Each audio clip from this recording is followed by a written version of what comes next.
Theresa May's Brexit plans, thrown into chaos by that string of cabinet resignations yesterday. It was so hot yesterday. I was watching breaking news, sitting on the sofa with a bowl of ice cream. I mean, you couldn't tear yourself away, what you do. could you? Yeah. You felt a little bit like Howard Hughes in his last 10 years. You just What's on TV? Give me another bowl of ice cream. I didn't have anyone serving it to me, obviously. How much ice cream do you eat in your day? Well, unfortunately, yesterday, an increasing amount. Reports this morning You've already broken deck chairs at home, can you not? This summer is not working out for me, weight-wise. Come on, get a grip. Discipline yourself, please. I can't have you just basically... I mean, chairs will start collapsing. Stop eating bowls of ice cream. People were getting the popcorn out yesterday. Reports that former Foreign Secretary Boris Johnson is now going to challenge Theresa May's leadership. As the Prime Minister fights for political survival, she's appointed Jeremy Hunt to replace Mr Johnson at the Foreign Office. Meanwhile, Matt Hancock is now the new Health Secretary. Our political editor Ranvir Singh is in Downing Street. Ranvir, where the hell do we start?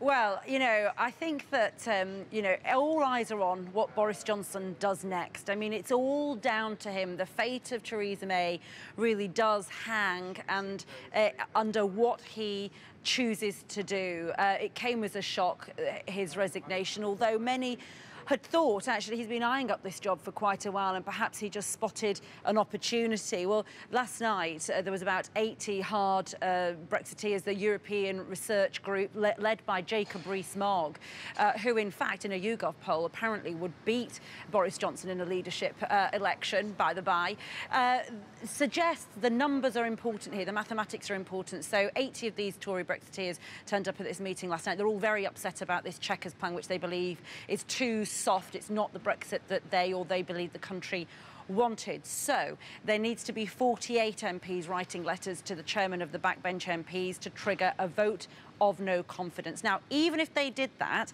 there is no guarantee that Theresa May would lose that vote of no confidence, and there's no point triggering it unless you are confident you can do her down, essentially. Now, there is suggestion they could have 50 MPs or they could have 150 MPs willing to vote against her, but that's a huge margin of error, particularly at this particularly sensitive time. So they have to have a plan. They have to have a candidate that they can rally around. Boris Johnson has been told he's got 2 weeks to kill off a soft Brexit. How does he do that? Certainly not from the backbenches. He does it by challenging, by telling his Tory colleagues that he is ready to go for the top job and to challenge her for it. Now, even if he did that, Theresa May, meanwhile, has to talk, carry on doing her job. She has to talk to Labour and say to them, look, this is the softest Brexit you're going to get, the Chequers plan. You have to go with me. But they too will be eyeing opportunities here.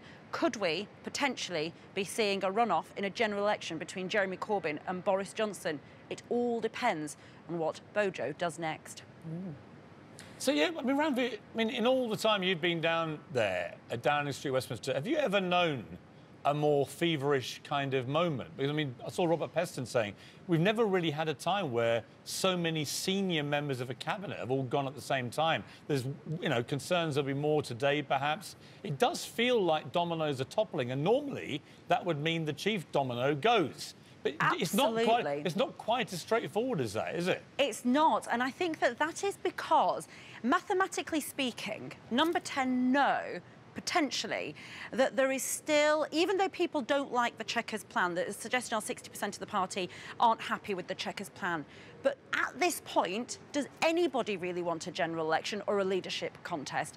Probably not. So that's why she has confidence to hang on, I think.